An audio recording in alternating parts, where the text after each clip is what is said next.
kalna motorak tang kal hian tuna mi som panga vel ping kal ko argi to bang hun tu su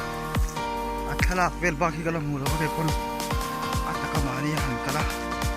han ru su koi cha ko le sima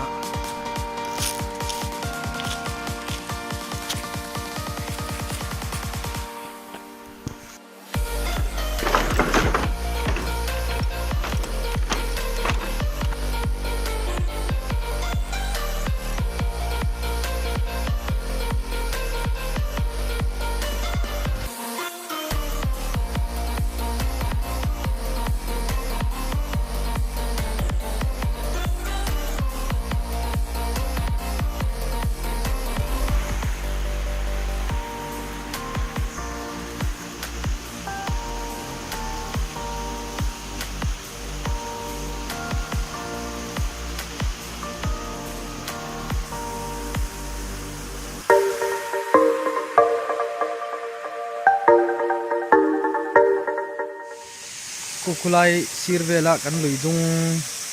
le a che vel balut tukhi kangai mo a ke mana kalo mudana chuan le kangai dana chuan an luidung te hi chan man nga ya entin nan hei a local to thin ten he lai si ra hem plastic te khu ten kon an boma khung hoa te kon sang lo te tam takano mani kukulai kan mong te kon plastic om noi na ya kan mizo te hianin ke mani ro lu kan nei te khovel mun dang re reng om ngai lo chan hin na hi kan thok ngai lova mani ram hi mangai tur nia kan ram kan mangai chuan mi tan po chen fak om kan tu le fa ti thlenga chen fak om malo ni the nan tin wani hian lidong chen phai na ka dona tin so la ya son bal deuh mai oma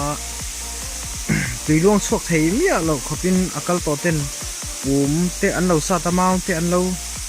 ti nuai maya ti thon song chu kan thian phai don ani